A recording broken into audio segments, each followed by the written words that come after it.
the day always comes if you're innocent.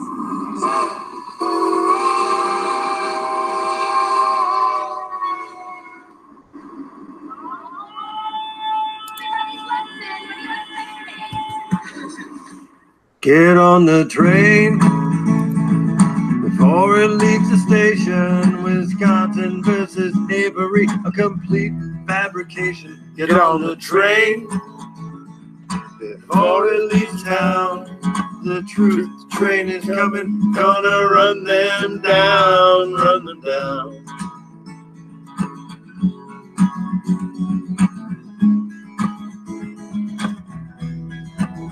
And we all know Stephen and Brendan were blamed, but it does not take a brain surgeon to see that they were framed. And yes, we know what this was about.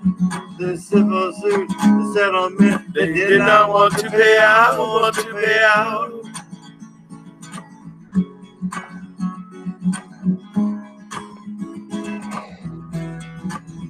And you may hear this song, or maybe you don't get it.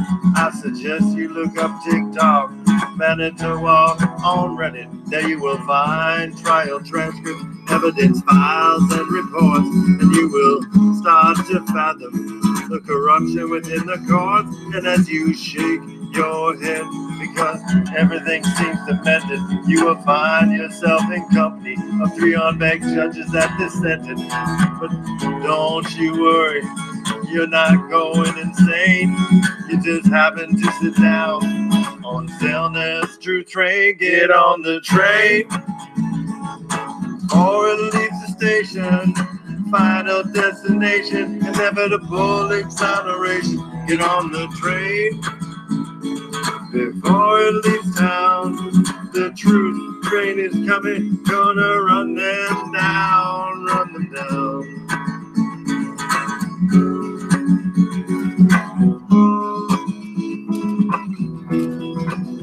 Get on the train.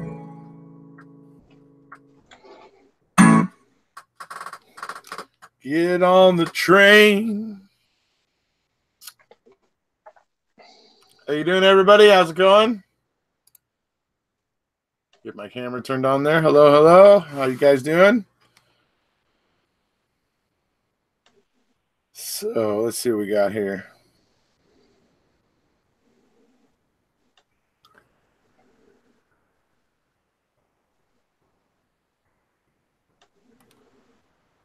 Okay, so we're here today talking about the CD. So we're here today talking about. You got something? There you go. Nope, that was a boo-boo on my part. No worries. Okay, so we're here today talking about really mainly the CD that was held in Tom Fassbender's personal custody for 12 years, not in an evidence locker or an evidence storage somewhere, but in his own personal custody. And then the Dassey computer, the things that were on the Dassey computer, and how those things would have allowed Dean and Jerry to, impeach Bobby's in-court evidence. They would have at least been able to give the jury something to think about when considering his words. I would also point out that the jury already seemed pretty darn concerned with Bobby because they actually asked for his entire testimony. Judge Willis denied it, but they asked for it. So that tells me they had some kind of issue with Bobby, that they wanted to scrutinize his testimony further. So you got to imagine if Dean and Jerry had something like the type of stuff that he was looking up on the computer and stuff like that, that would have made some kind of an impact, in my opinion, honestly. So, I mean, this is a huge thing. Now, what's really important about this to me, and for me, this is the big deal. See, a lot of people say, oh, well, they didn't have to hand over the CD. The CD was just, work product of Detective Veely or whatever, right? So that's not something they necessarily need to, as long as they hand over the DVDs. Well, here's the thing. Here's the way I feel about that. The point where they could have handed over just the DVDs without the CD would have been much earlier. Okay? Well, then they did, because what they actually did was held on to the DVDs, the Fassbender report for 8 months. Okay, they had it for 8 months. The prosecution in the state had it for 8 months. Okay, and then suddenly they're dropping all this stuff and dumping it all on the defense's lap in literally the 11th hour, as they're going through the final deadlines and getting things decided before trial and stuff. And that's when the prosecution suddenly dumps this, 7 DVDs, which is basically a computer's hard drive on it. And you got to go sifting through all that. But that's already been done. Right? That's already been done by somebody. And so handing it over in the 11th hour like that, I think means they should have handed over the CD as well. In my personal opinion. But had they handed it over, say, back in June or something, a couple months after they got it, where they weren't just jamming up the defense by handing it over in the last second, then I could have maybe been, okay, fine, you didn't hand over the CD. No big deal. But the problem is that's not what happened. They did everything deliberately to jam the defense up. It's clear, it's obvious. You can see, you can connect the dots of what they were doing and how they were doing it. And they basically felt that the courts were going to back them up on it. And back then they might have reasoned that way, but hopefully with the new case law coming down from the Wisconsin Supreme Court in Wierski, that this isn't going to be able to be dismissed so casually as Judge Sukowitz did the first time. What do you think, Trav? No, I think you're exactly right. They are not going to abide an argument that it was in the has to be in the sole and exclusive possession of the state. I agree with you absolutely. It's a paradigm shift, a major shift in their philosophy on how they're going to look at future Brady claims. No question. Yeah. And so when it comes to this one, I mean, clearly the CD is something the defense couldn't have gotten, right? So it's not, it's something that was solely in the prosecution's possession, right? Well, I guess you actually are more up on the facts on this than I am. There's 2 CDs, right? There's a DVD and a CD. Yes, if I'm not mistaken. There's 7 DVDs and a CD. Yeah. And one remained in the safe of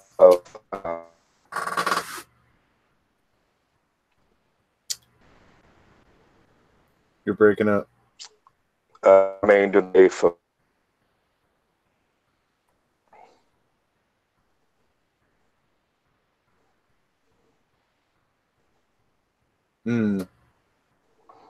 Huh, that's very strange. Yeah, I think your Wi-Fi cutting out on you. Yeah, your Wi-Fi, I think, maybe getting a little wonky. Oh, all right. Give me a minute. Let me switch to my laptop. Sure. Go ahead and I will take it. We'll see what we can do. Okay, buddy. We'll see you in a minute. Let's see. Since this could be considered truly new evidence, do you think this is the best shot of a new trial? Obviously, KZ has built a huge mountain. Well, this is one of the ways that KZ has. I mean, it's one of many ways she's trying to get a new trial for Stephen. This one, to me, has, I don't know. To me, this is the state and the prosecution playing games, and it's unacceptable. But I'm hoping now with this new interpretation of Brady that it will not be casually just brushed aside as it has previously by Judge Angela.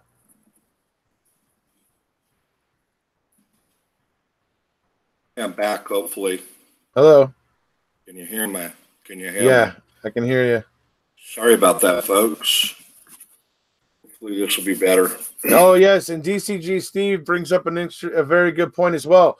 The prosecution labeled it as Brendan's computer. Okay, Brendan. There's no evidence that Brendan really used this computer. There's like literally no evidence of it. And in fact, a lot of the searches that were done, he was actually not present. Like he was incarcerated for a really large part of them. So we know that it wasn't him doing that large part that came after he was arrested. So that's another interesting point. Yeah, the prosecution was representing it as Brendan's computer, even though he was not really a person that used it. But I bet their thinking was, we labeled as Brendan's, and then if anything does come out of there, we say, oh yeah, it's Brendan, because it's his computer, right? And I think that honestly might be the way they were thinking on that, because it was clearly the Dassey computer, not Brendan's. Yeah, that's an excellent point. Glad they brought that up. There was a lot of misdirection. There's the letter. You may have covered this while I was transitioning, but there's the letter from Ken Kratt saying, well, good news for you. Nothing really of any evidentiary value on this. Right. Really don't need to go into it. We're not going to go into it if you're not. And I said way back when that the analogy I've always used is that the way they disclosed this information was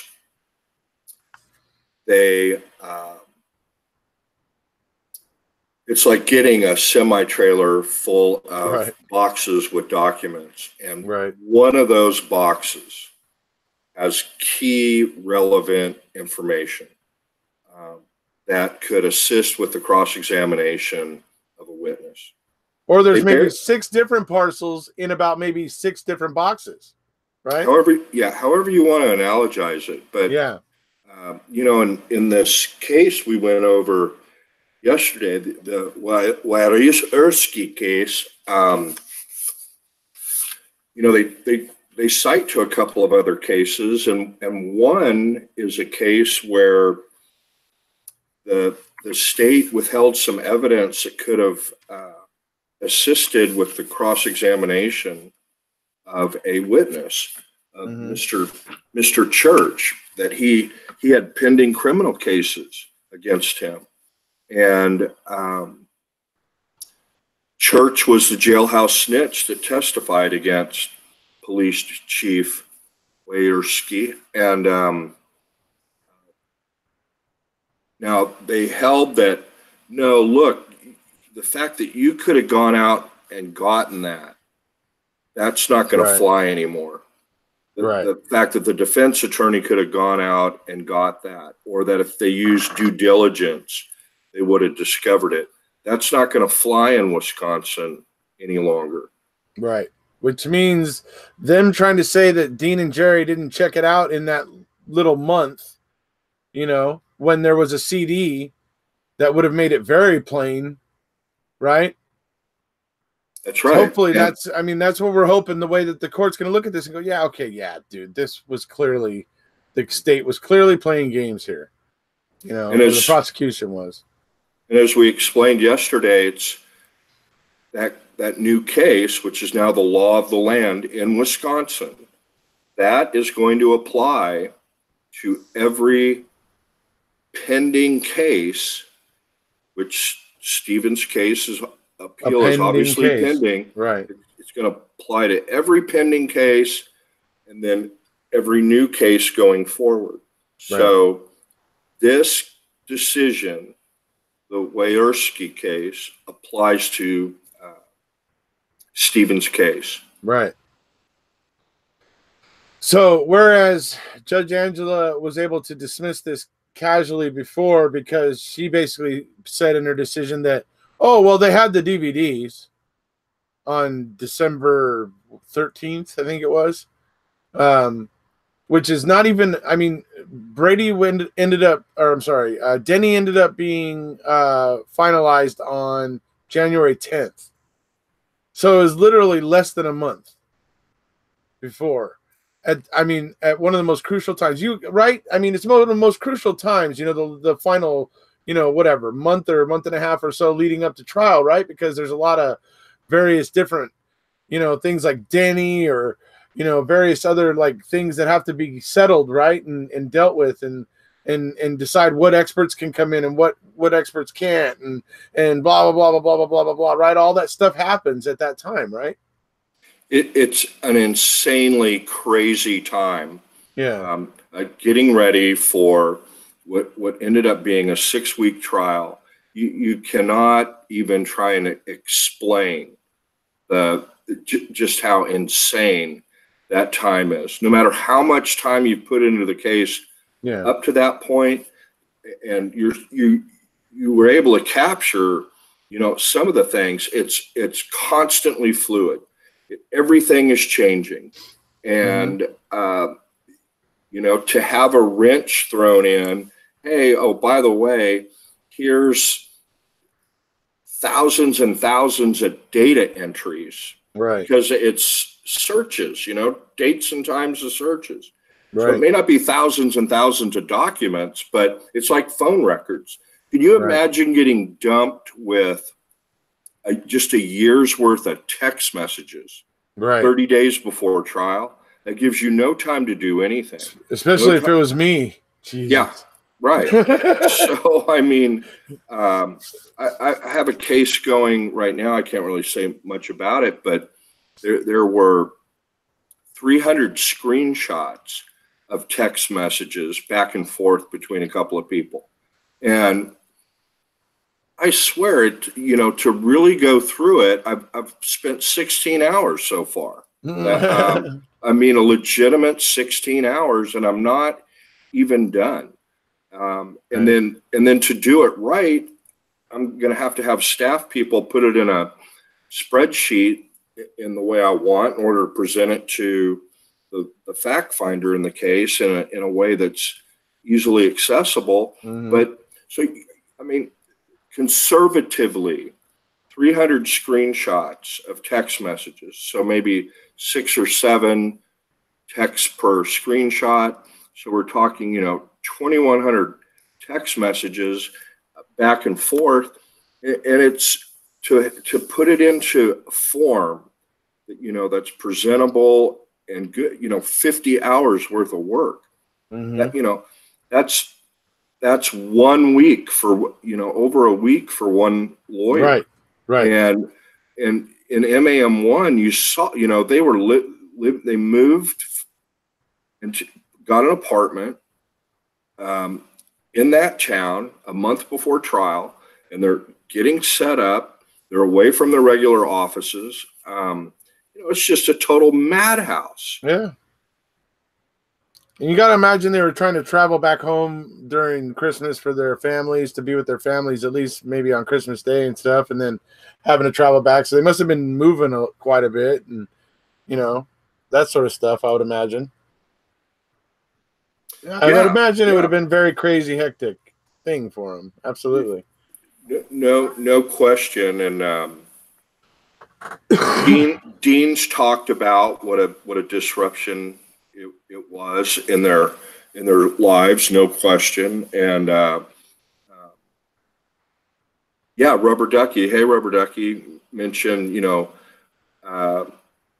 Kratz answered Buting's email. He claimed there was nothing of interest was found. We mentioned that briefly before Rubber Ducky came in, I think. But it's they titled it, as someone else mentioned a few minutes ago, Brendan's computer, and threw him off that way. And then he says, the good news is there's nothing of evidentiary value here. And it does say a lot about him, Rubber Ducky. No doubt about it. Yeah. Certainly. So,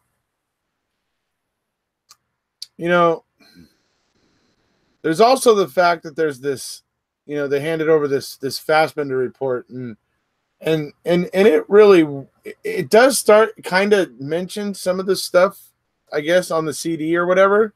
and it's on the Dassey computer or whatever, but it's like severely whitewashed, and not and like really stays away from the most hardcore stuff and the most, really kind of concerning, stuff and searches and things like that. I mean, you just see multiple attempts from like different agencies, to obscure this. And to me, that's also telling. I don't know. No, in a culture, so just keep this in mind. In a culture before the Wereski case, Mm-hmm. the culture in Wisconsin at the time was, well, it's Brady. Yeah, but it's Brady, but do we have the exclusive access to it? Well, yeah, sorta. Okay, well, what about, if they use due diligence? Okay, yeah, and so there's this culture, well, there's Brady, but there's not Brady. They've, in order for Brady to kick in, we have to be in exclusive control of it. And then number two, through due diligence, they couldn't have got it from an alternative source. So when you have that kind of culture, Mm-hmm. those kind of exceptions that swallow up the entire rule. Right. I mean, those prosecutors, the way it works is, they have their seminars. The defense attorneys have their seminars. They play their games. We play our games. There's joint seminars where they get together. It's usually called the criminal justice section of the state bar. But they're going out and they can do it a couple of ways. Okay, they can say, hey, look, this is a way to get around Brady, and or it can be, hey, look, really you should be turning this stuff over and you shouldn't be playing games. However, everybody's human, and if for some reason, because the prosecutors have a duty to also ask everybody from the state, whether they work for the DA's office or not, they got to go to the police department that's involved, or the sheriff's office that's involved, or the state police agency that's involved. They got to go there and ask, hey, I need to ask you, do you have anything in your notes anywhere, emails, records of phone calls that might be exculpatory? I need you to double check, because we have to turn it over. Otherwise, this case could be reversed.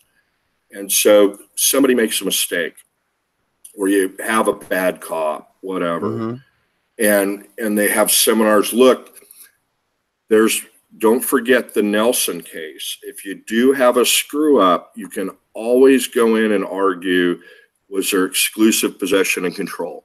You can always go in and argue that they didn't use due diligence. So that becomes the culture. Right. Okay. Whereas the culture, why this is an important decision, going to be a landmark decision in Wisconsin. It may bleed over in some other places. We took care of this legislatively in Texas, but here, you have a court says, no, we're going to change the culture back to the way Brady was intended to be in 1963. We look at the prosecutor's conduct, period, end of story. Should it have been turned over? Should it have been turned over? Right. Yes or no? That's the end of the conversation. Then the next level of the analysis, should it have been turned over? Then the next level is it material? Right. And, of course, those things are going to still have to be shown by Catherine Zellner. In the Wereski case, this horrible human being molesting these two 16-year-old boys under the guise of being his power as police chief of this small village. Right. The court said, yeah, it should have been turned over. but we're not going to reverse the case. We're going to affirm the case because you didn't meet the second prong of the test, which is that it wasn't material. Right. And so, there's two prongs to the test, but, I think she's laid out why it's material. That's the affidavit of Jerry Buting saying, if I had this information, right, I would have been able to effectively cross-examine Bobby about his timeline. Right. And that he was asleep up until right before he went hunting. And so at a minimum, he would have been able to more effectively cross-examine and impeach Bobby. And that is one of the ways you can show materiality. Something is material. One way is that it would have affected the outcome of the trial. Now that's more difficult to show, but one of the other ways is that would have been information that you could have used to effectively impeach a witness. Mm-hmm. And there's no question, but that's why she attached that affidavit. Right. So I think she's got the materiality prong dead bang. And now they're not going to be able to wiggle out. Now they're going to have to look at just the prosecutor's conduct, not what the defense. And as I've explained here already, it's not good. Holding it for 8 months, dumping it in the defense's lap less than a month before Denny was due. So that doesn't look good to me in my eyes. So, but we have a question here from Bromvoth. Can you please discuss the separation of co-defendants? Whose decision is it, and is it about ensuring fair trial? So they're talking obviously about how Stephen and Brendan were separated. So, but they're asking it like in general, why was it set up, and how does it, So in general, co-defendants are tried together. That is typically the state's preference, is to bring co-defendants together because you have guilt by association going on, and it works typically in the prosecutor's favor. And then every state has a different system we call it a motion for severance in Texas, but you want to sever your case from the co-defendant's case. There's usually a few automatic provisions that separate a case. One is if you have a juvenile, even if they're being tried as an adult. One is if one of the co-defendants has a felony conviction in their record. Mm-hmm. It would be unfair to the non-felon. It would limit the non-felon being able to go up and testify. It would change the whole dynamics. Right. And so there was two things going on. One is that Brendan was a juvenile, even though he was being tried as an adult. And the other is that Stephen had a felony record. And so I don't know this for sure. I'll check into this more, and Tracy may actually know. I'll find out, but I suspect that Brendan's attorneys moved to sever it, unless the court did it, what we call sua sponte, on their own, knowing it would be a constitutional violation in Wisconsin to try them together. But I'll find out the answer. But generally, in most situations, the co-defendant who doesn't have a felony would want to have a separate case. Connie asked a question earlier asking, something to the effect is this case normal? And it depends what aspect, there's nothing normal about this case. There's just, there are many things that are normal. It's normal for there to be some mistakes in a offense police report. It's normal for people to say one thing when they give a statement and maybe something a little bit different at trial. There's a lot of normal things happen, but there's a lot of very strange and abnormal things that occurred. If Connie had something specifically she wanted to ask about, I could try and amplify more on that, but there's not a lot normal about this case. Mm-hmm. Rhonda South asks, why, if you're going to hide or suppress any evidence, wouldn't you just burn that crap? I mean, why keep it in your trunk or your locker or your home? Burn it. I think that's in reference to the CD Tom Fassbender was holding on to. So what in this case would have prevented him? Because literally, it seems Kathleen Zellner didn't know about it until they handed it to her. Yeah, there's a lot of that. If you contaminate the control on FL, why even do a contamination report and seek a waiver?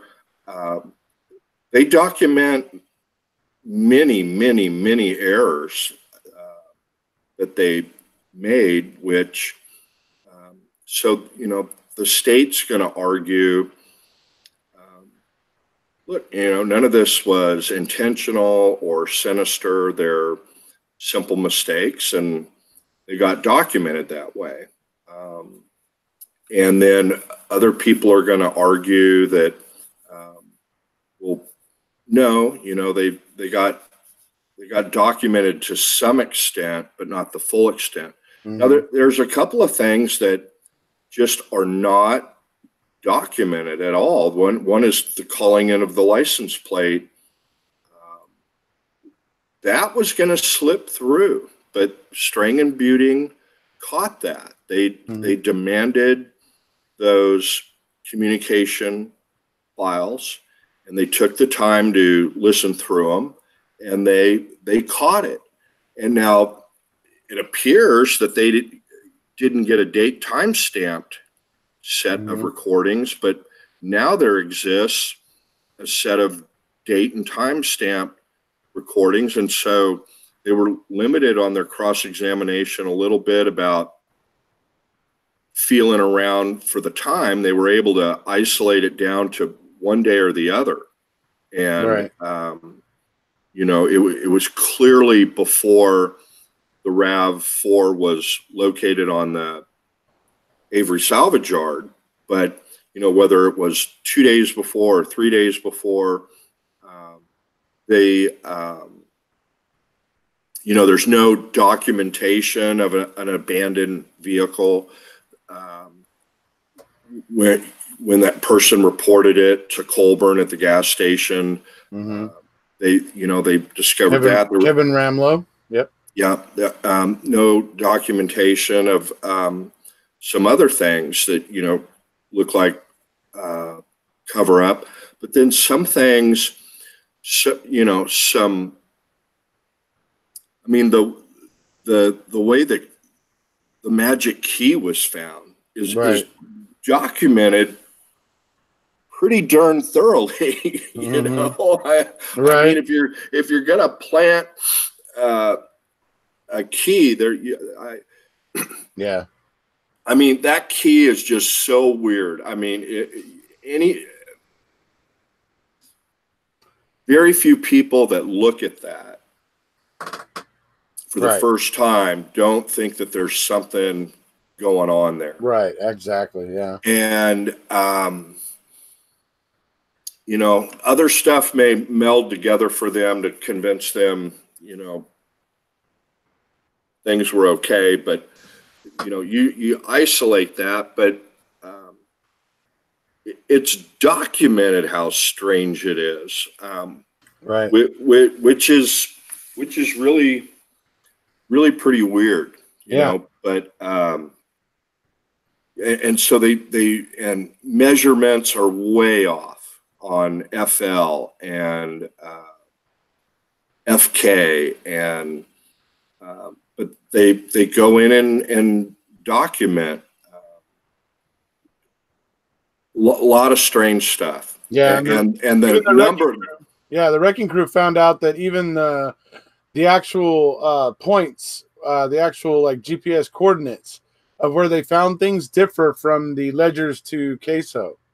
So I thought that was interesting. I know Pom Pom's working on a little map to illustrate that, but yeah, lots of little. Well, Julie's been great at these maps. She did the maps for us back on December 18th, when we broke this stuff about the return of the bones, and then when we went in depth about it and talked about pretty much all of the potential stuff that's happening now in January and now with this latest motion, has come to fruition. And what we predicted about, the only thing we don't know now is what we talked about on December 18th is, exhumation.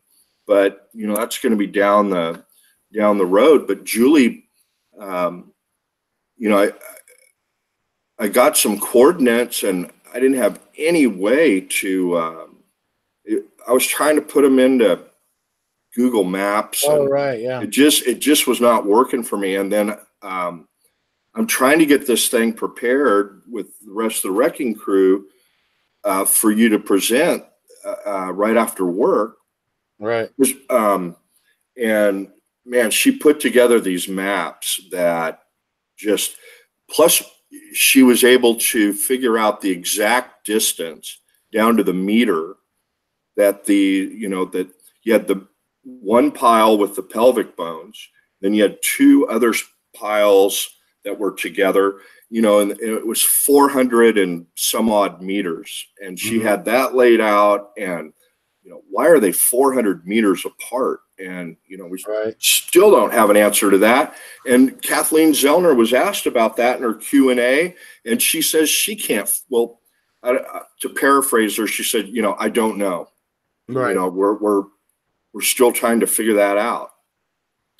I can't remember if that was the $1 million question or not. She said one question was $1 million question. I can't remember if that one or not, but no, Julie, and Julie's still sorting that out. Right. Okay, so to bring it back to co-defendants again, we got a question from Go Mean Green. She wants to hear the explanation again of how you can offer a completely different narrative at two separate trials for the same murder, and that's okay, and that's acceptable. If you could try to explain that. No, I can't explain it. Well, I mean, but you know how the law is. I think what they're looking for here is how is Ken Kratz able to get away with doing that? I've heard it's not the first time it's happened. They've made some movies about it where in Double Jeopardy, and they go after one person, and boyfriend, girlfriend, they go after the boyfriend, and girlfriend, somehow, able to successfully point the finger at the girlfriend, and the jury acquits. And then they go, oh, okay, well, we're going to try the girlfriend. And then, they try the girlfriend, and then the boyfriend comes in and testifies, no, I did it. And they can't try him for anything because of Double Jeopardy. And so they take inconsistent positions between the two trials. In the first trial, they say the boyfriend is the sole and exclusive person who caused the murder of X. They lose that one. Now, this case is different in that they got a conviction in the first case.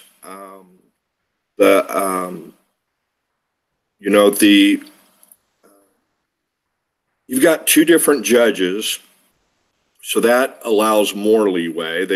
Fox wasn't sitting in the trial of Stephen. The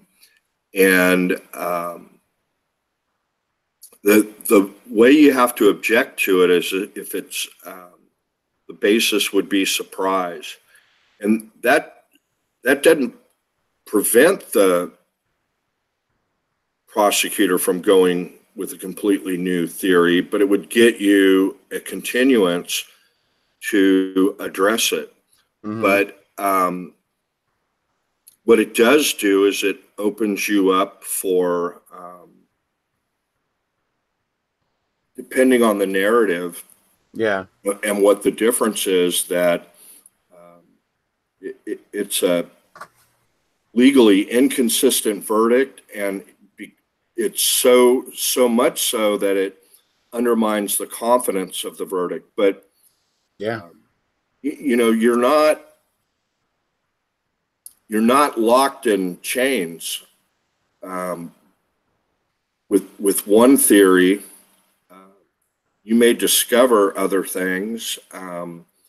People may confess between the time of the two trials. They may, do a lot of different things.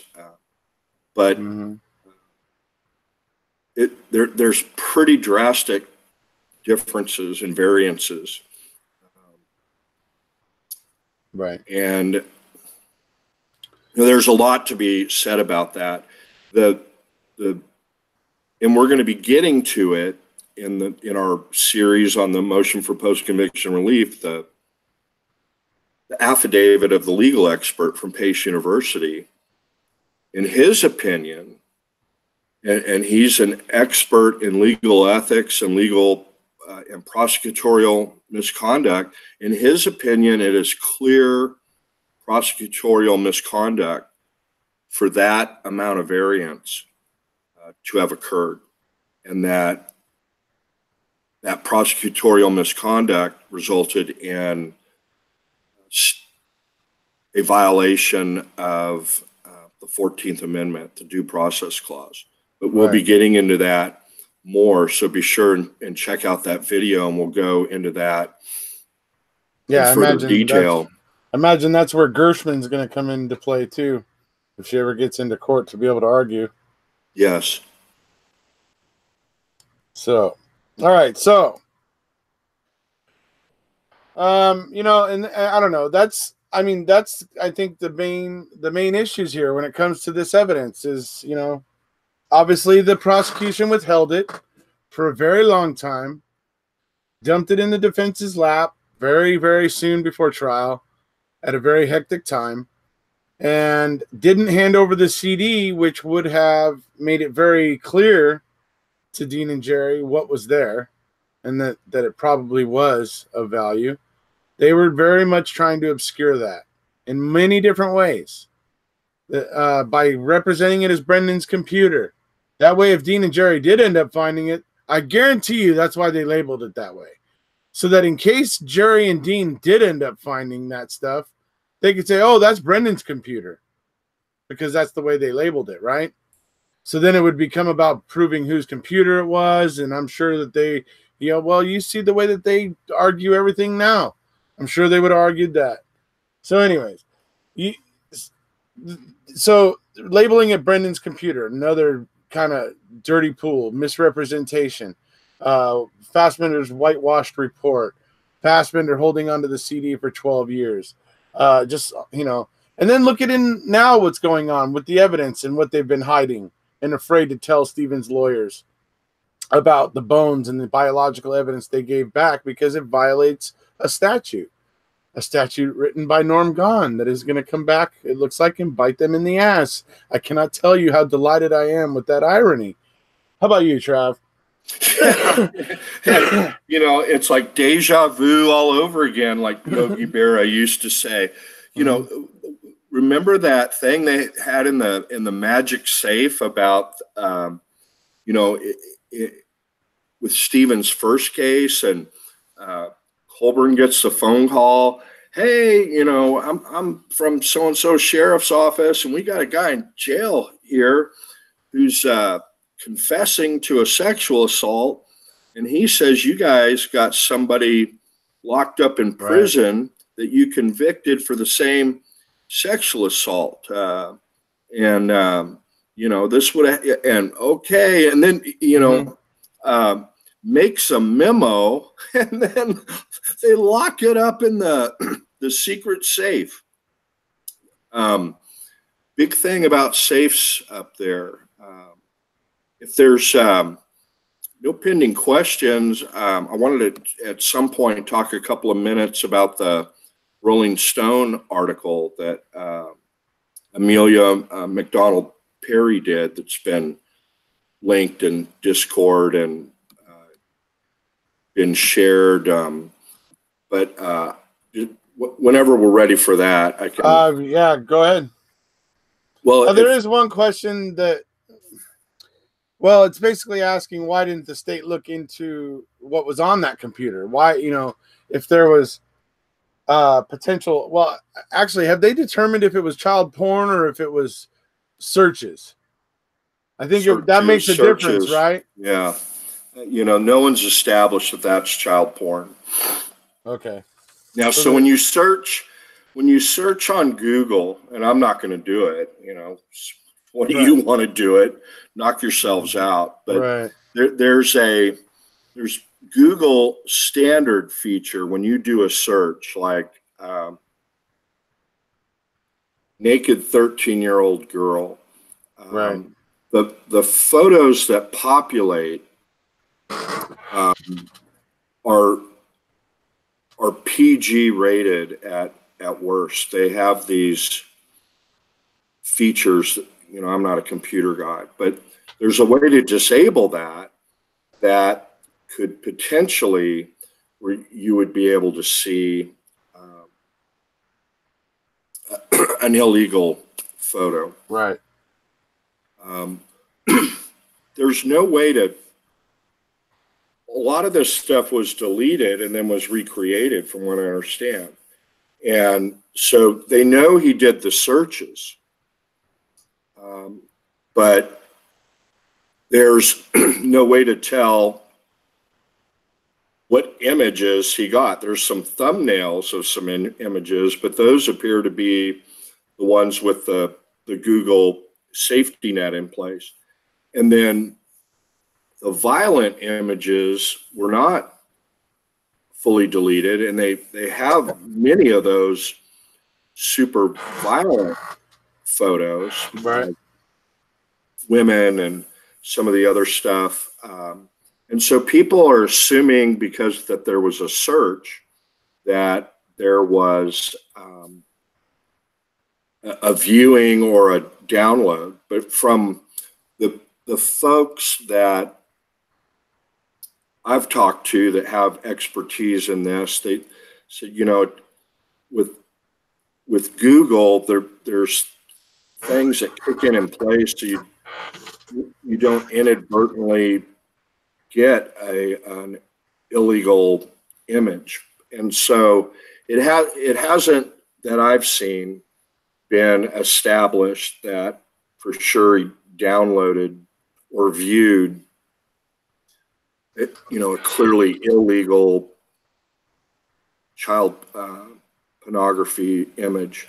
Now, I want to say I don't handle those cases. They're just not, have never had any interest in defending those type of cases. Right.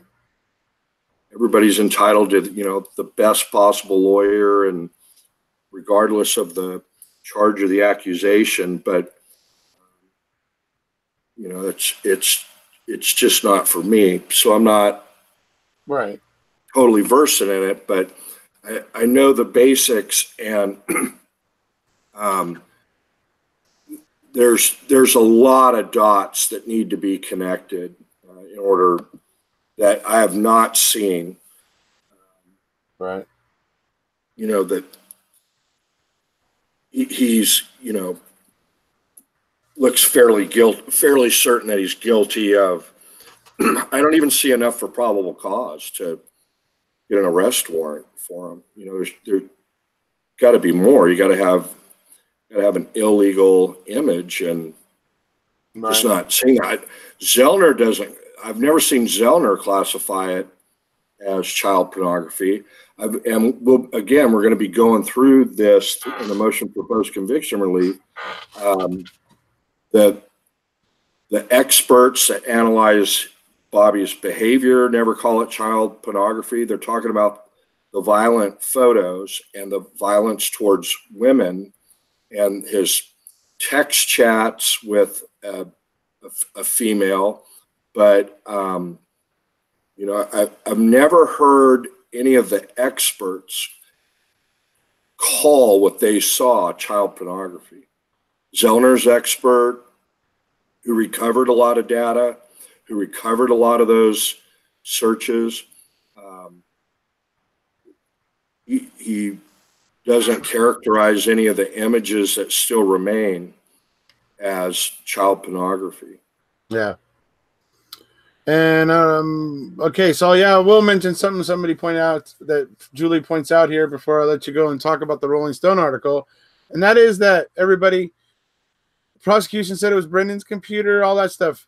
The fact of the matter is, there's video taken by the police, by the sheriffs, whatever, by whoever, where it shows that computer sitting on a desk in Bobby's room. By the way, just something for people to know.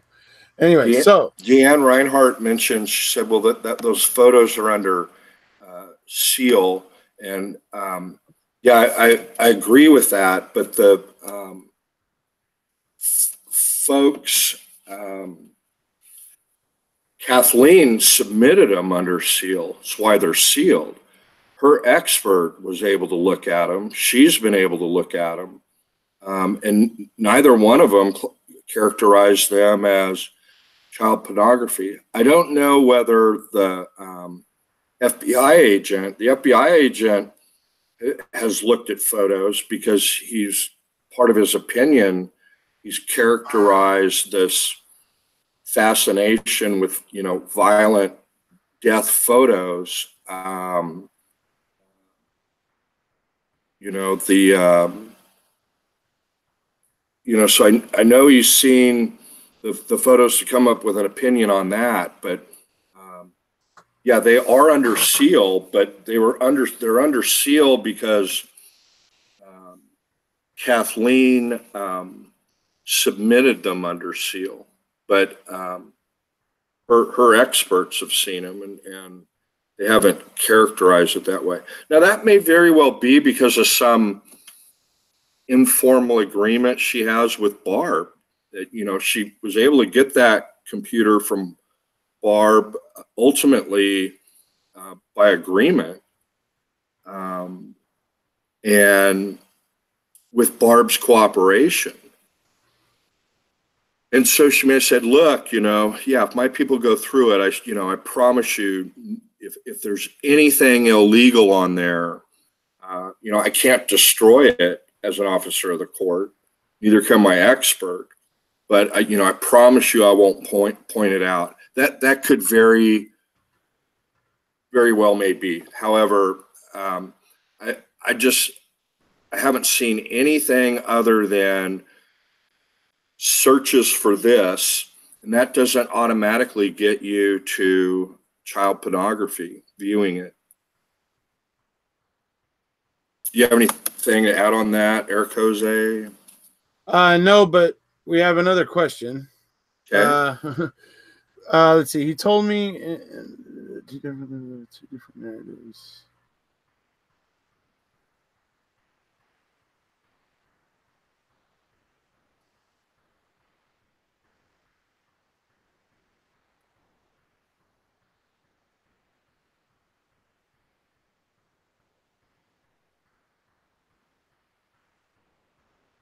Okay, so Julie's asking, you told her in regards to charging two different people with two different narratives, the law dictates they can use whatever narrative they want as long as they provide supporting evidence of some kind. And if the defense can't disprove it, it's their own fault.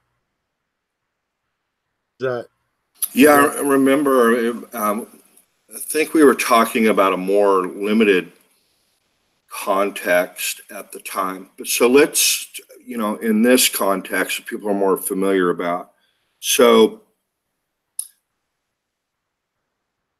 let's say in Stephen's trial, they're eliciting testimony from an expert in forensic anthropology, Eisenberg, and getting them to say certain things about who these bones belong to, that these bones in the quarry, which we now know as the county gravel pit, those have characteristics that are or are not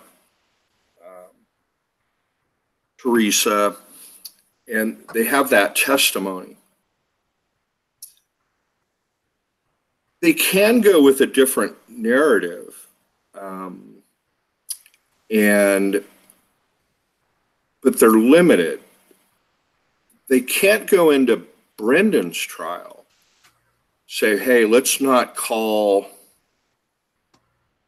Eisenberg because this group of people, they've got the top anthropology, top expert in the world on bone evidence.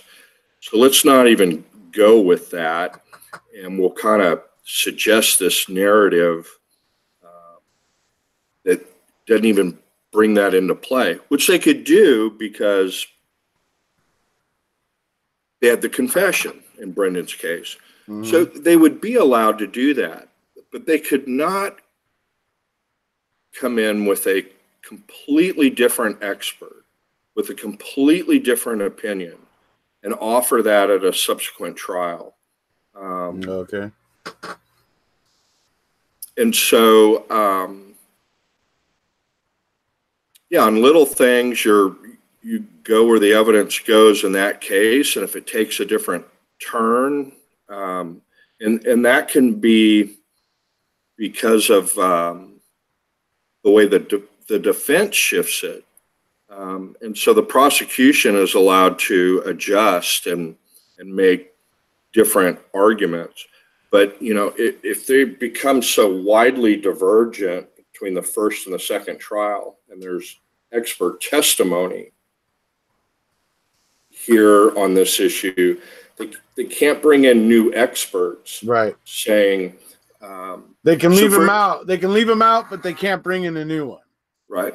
So you can't have the first trial and have the cause of death be gunshot, and then second trial find a new that it's by strangulation or slitting the throat or poison. That would trigger typically a new trial for the first defendant. Right. All right. So let me see. So yeah, and basically though, I guess when it comes down to it, what most people wonder about is the fact that Ken Kratz and Fallon argued at both trials one person committed this crime, and yet two people were accused of being that person. Well, it's more even deeply rooted than that.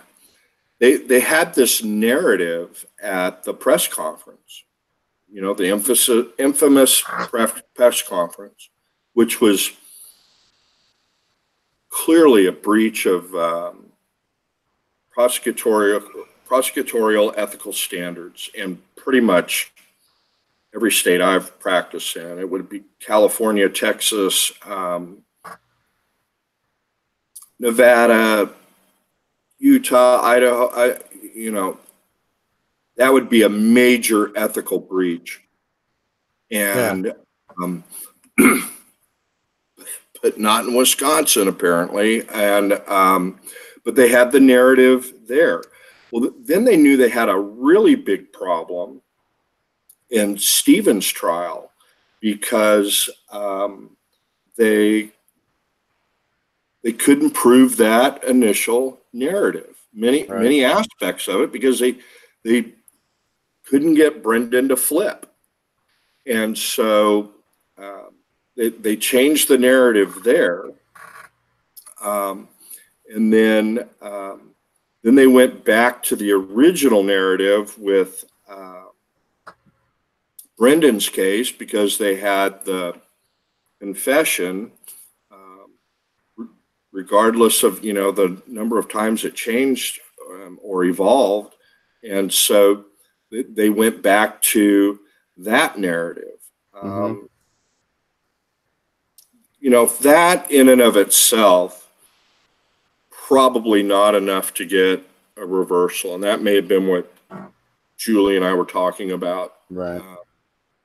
That's why it's like the fifth argument in our motion for post-conviction relief. Remember, we talked about the way most lawyers prepare good, effective briefs is primacy and recency. You start out with your strongest arguments first, and I believe it's ineffective assistance of counsel and no blood spatter expert.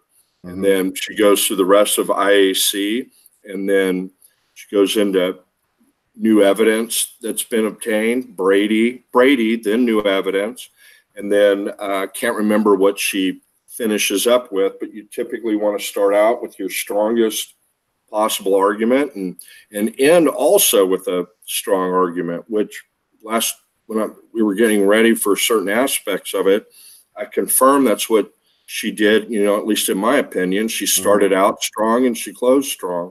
But the difference in the trials and the narrative is listed in our brief, but it's like fourth out of fifth or fifth out of sixth, depending on how they're counted. I can't remember exactly, but it's one more thing, because if you don't mention it, it's waived.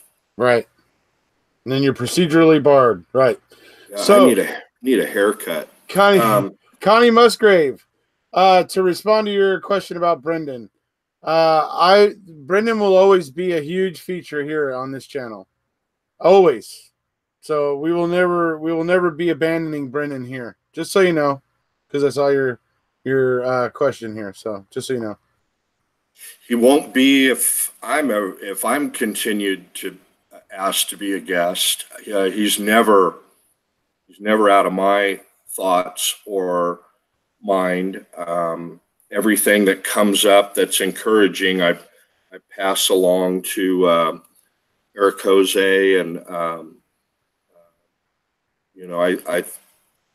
it's at a lull right now, just where it is legally, but he's not out of my mind either. There's just a lot of legal action going on right now with Stevens' case. And, but I'll continue to try and stay up to date on that. And anyway.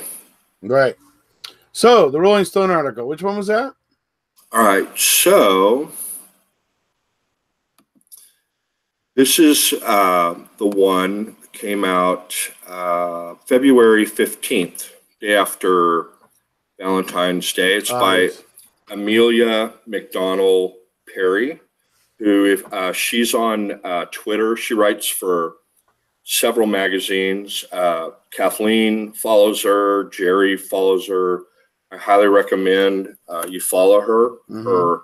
I've been a follower and big fan of her articles on cases for a long time. She is an excellent legal journalist, and but the headline was Stephen Avery's lawyer accuses Wisconsin AG's office of destroying evidence. Right.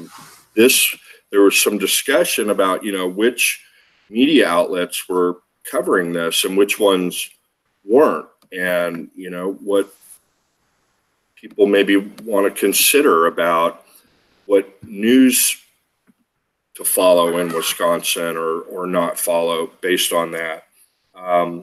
But I'm not going to read the whole thing, but Zellner made herself available for a full interview on this. There's lots of tidbits in here. If you haven't had a chance to read it, maybe Julie or somebody can post a link. It's pretty easy to find. Rolling Stone and Avery in Google will get you a link to the article, and maybe one of them can post it for you, but if you haven't had a chance to read it. But yeah, Zellner tells Rolling Stone that she has since learned that a key piece of evidence, suspected human pelvic bone fragments, which could exonerate Stephen, which could, according to the affidavit from Avery's former appellate attorney, Susan Hagopian, the state never informed defense counsel of its intention to effectively destroy key evidence by giving it to the victim's family. Right. Wisconsin statute protects his right to retain evidence that may reasonably be used to incriminate or exculpate any person in Halbach's murder. Now, and it does show they don't always get it right. Talk about Weigert was the lead investigator in the case, while Fallon and Gahn were the trial prosecution team. Fallon is now an assistant attorney general, and he and Gahn continue to represent the case on behalf of the state of Wisconsin as Avery appeals his conviction. Well, that's technically true. They are not the appellate counsel. That's Tiffany and another lady. They remain attorney of record at the circuit court level, but they are not, they don't represent the case on behalf of the state in the appeal. Here's something really key, didn't know about. Rolling Stone sent Fallon and Gahn a detailed request for comment on the claims outlined in Zellner's court findings. This is talking about the two letters she sent this week. The spokesperson for the Attorney General's office replied to say that they, quote, cannot comment on ongoing litigation, unquote. Well, maybe they've finally learned a lesson from the other case, but,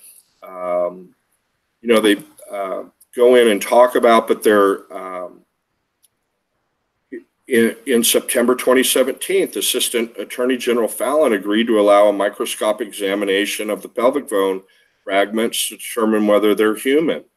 For Zellner, this examination is just the first step towards proving a longtime defense theory that Halbach was killed, dismembered, and burned at another location. You all know, because you follow the case, a location besides the garage. Right. And and you and I discussed that on December 18th also, that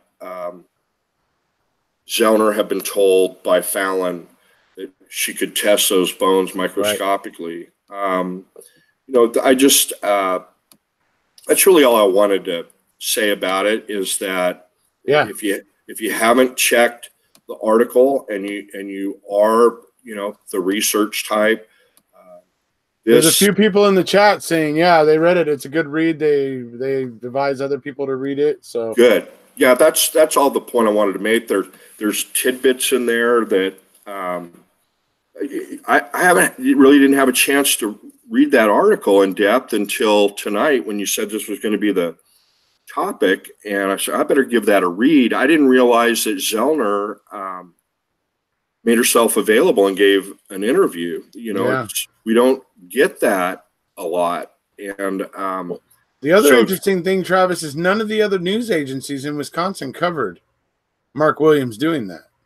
TikTok Manitowoc pointed that out on Twitter. Yeah. He was like, "Oh, none of you," and he tagged all of them, every single news agency that didn't cover it. He's like, "All of you ignored the fact that Mark Williams called KZ by mistake and everything," and it's like, and so it was good that the Rolling Stone article came out, because at least there's somebody out there who reported it. Yeah. So and one of your subscribers and somebody who's over on Discord, I'm not going to say her name because I didn't have a chance to ask her if it was okay to talk about it, but she was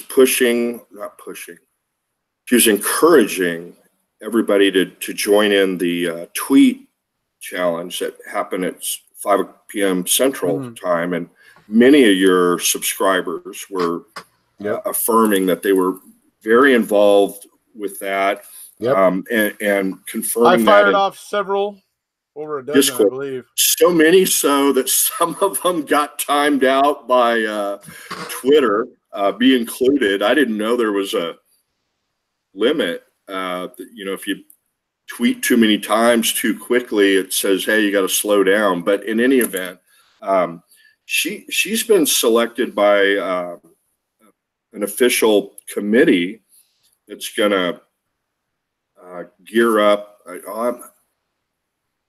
don't know how much I can say, but anyway, she's part of a committee that's going to be planning the next one. And cool. So the point is how you be involved in a movement and you try and support is, the first thing you do is become educated about the issue or the case. And so I've said this numerous times before, but it's worth bearing repeating. So I found your channel early on and saw that you really knew the facts of the case well, and that and then I thought, well, maybe I could contribute a little bit by just educating people on what the law is and help understand the law. And I not always successful at explaining complicated things in mayman's terms. I've just been doing this too long. That's why it's always nice to have Tracy around. You'll get better as we go.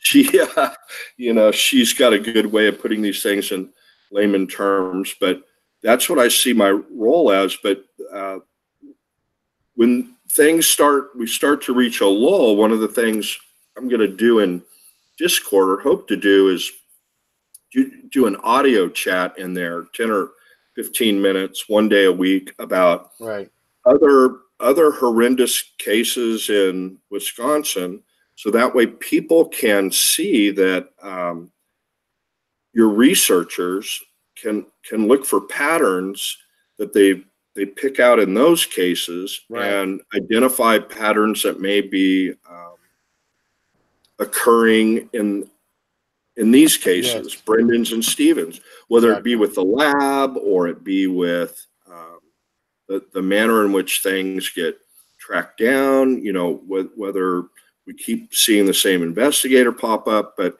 I will say it's amazing how much when you go from case to case of wrongful conviction, how you see the very same patterns really in a lot of them, very similar seams that run right through them.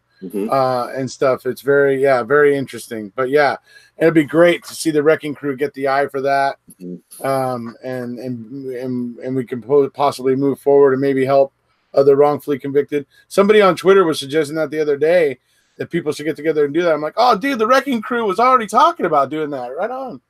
And so right. And but yeah, I'm down with it. We should pick a night and where we can start discussing potential cases to look into. Yeah, because, if you look at the HBO series, and I was involved in that case peripherally, the West Memphis 3, and the number of parallels. So when I saw MAM 1, I went through every legal document that was available, and there was a tremendous amount available in MAM after MAM1 Mhm. through the Stephen Avery case.org. And we did the same thing in West Memphis 3. I didn't. It was done way before, but this is the early phases of the internet. Now, so I read all the stuff that was available. Plus, got court documents on Brendan and Stephen's case, and read through all of them. But I didn't involve myself at all in the social media platforms, just because I just wasn't up to speed on them. Still not on a lot of them. But after 2, I feel you on that one, dude. I've been in it 3 years now, so I'm better. But God, yeah. 2.5 years ago, I was Ooh. So fortunately, I found you and your group, and but there's a case out by you that I want to talk about during this series that we do in Discord, the Boyd case, which is just horrible, horrendous. It's hard to compare these things. They're all just horrible to have these kind of injustices. But that one in Chino Hills makes this look like nothing. Right. It's got the worst of the worst. Racial prejudice, overt, not even hidden. Just outright racial prejudice, and just the New York Times, and this was my point. It finally took the New York Times to write about the case, and Kamala Harris was the guy's been in prison on death row in San Quentin for 38 years. So there's been a number of attorney generals on it, Republican, Democrat. So it's not a political thing. Jerry Brown was the AG on it. Kamala Harris was the AG. Well, she since is, because she wants to run for president, she since issued an apology about it, saying, I didn't do right by him. I'm so sorry. I didn't look into this when I was attorney general. But it just really shows why politicians, both sides of the spectrum, it's really difficult for them to get involved with a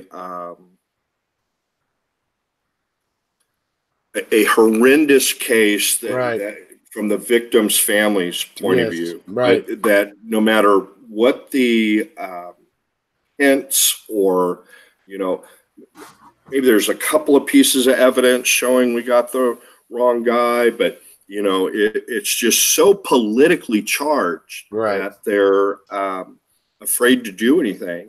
And Jerry Brown, one of the last things he did before he left office this January is they've got a piece of clothing with blood that he said, I'm staying the execution until this thing the blood can get sorted out on this. Now a new AG is in there, but it took a major paper like the New York Times to essentially shame Jerry Brown and shame Kamala Harris. That's her last name, right? Harris, I believe Kamala. So, yeah. Yeah, Kamala.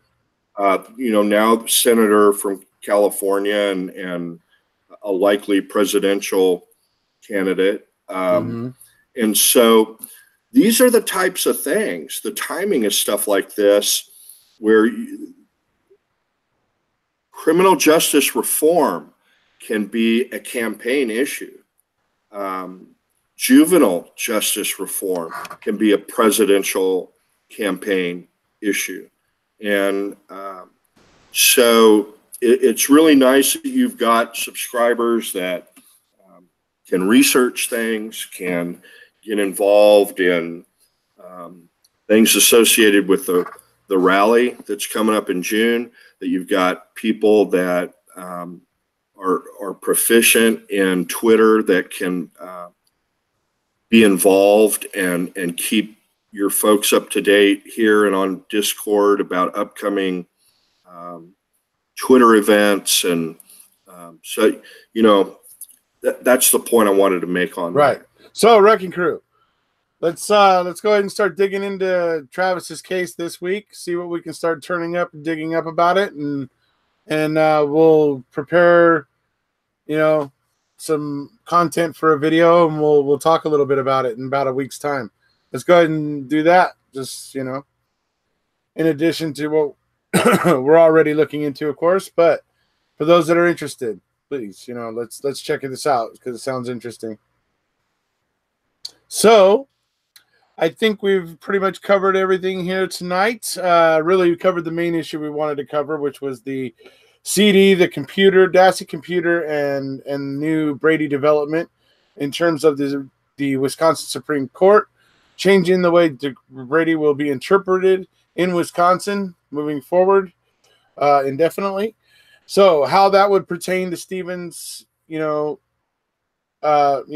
basically the fact that he's saying that the computer evidence was withheld, and the CD that would have told his lawyer, Dean and Jerry, what was there was withheld.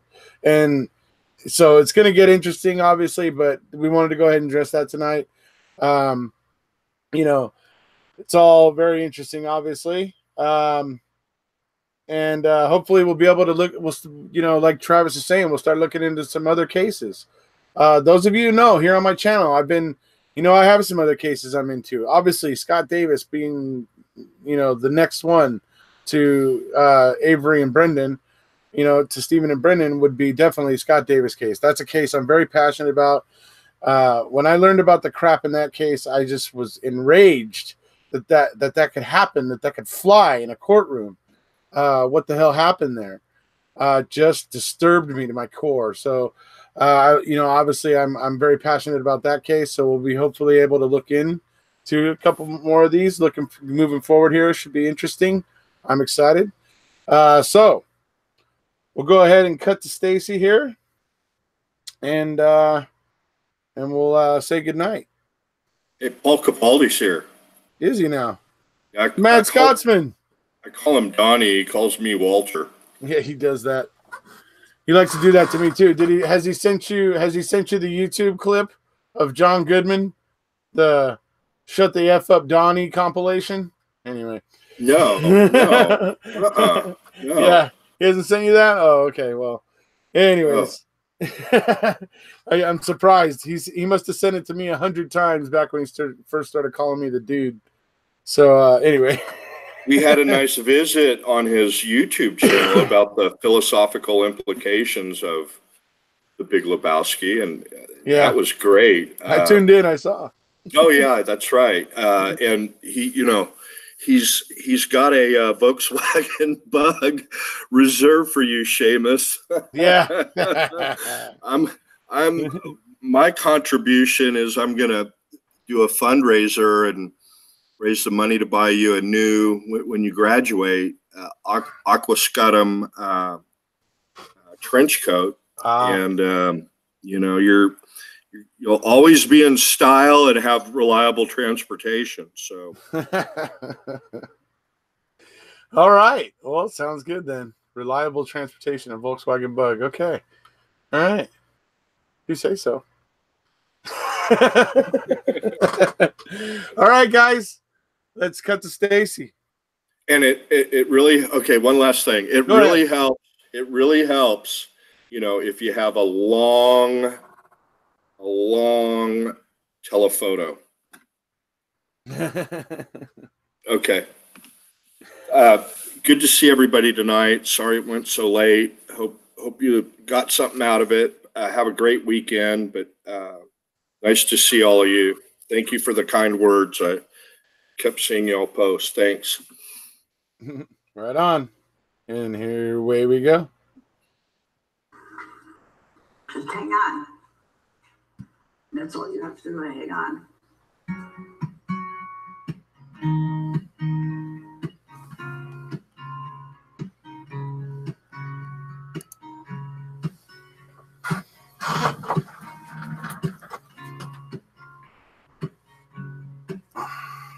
Oh, Mama and Papa Avery, said this one's for you. Just letting you know the world can see what they have put you through. Not that we could ever fathom or try to imagine the depth of your pain. But the case was a sham. The trial was a scam. The DA, he's a legal stain. I said, Mama and Papa Avery, we stand with you. No matter what the state says, all their lies we see through. Because the blood, it was a planet. The car was a planet. Sam William Henry 582. The bones they were planted. The bullet, yeah, planted. The key in the bedroom too. I said, Mama and Papa Avery, we send our love to you. Just letting you know the we can see what they did and continue to do. Oh, Mama and Papa Avery said this one's for you. Just letting you know the world can see what they have put you through.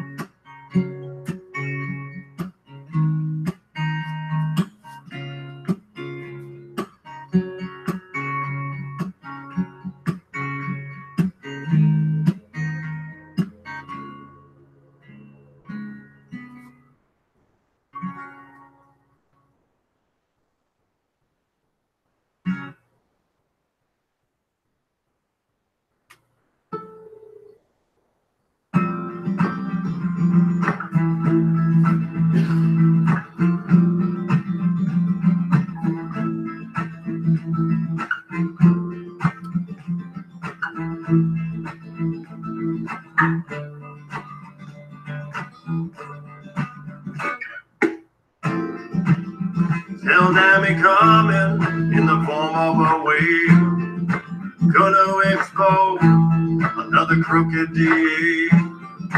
Wrongful convictions, she wears a cape. She's a true life hero, one we should emulate. Always standing up from a very young age. She felt strong enough to defend the weak, the depraved. She's a fighter for justice her whole life long. She does the hard work and then she proves them wrong. Gonna prove them wrong. She's gonna prove them wrong. They'll never be coming so soon. Oh, now it won't be long. Oh, yes, we know it's not easy. Even when you got a track record like Queensy, you gotta dot your I's and cross your T's. You only get one chance to bring them to their knees. You got Bullock and Burroughs, Billy Waddell, you got Devon Jackson too. Saunders and Bradford, Larry and Calvin, the Allen brothers too. You got Kevin Fox, Apprentice Nash, Harry Hill and Danny Young. You got Cesar Munoz, the Ethereal Boys, Ryan Ferguson. And the list goes on. I said the list will go on. They'll never be coming so soon. Cause she does the hard work and then she proves them wrong. Oh, I love that lyric. I love that lyric. All right, folks. That's it for tonight. So if you haven't already, please hit subscribe. I'd love to see the Mad Scotsman showed up here at the end.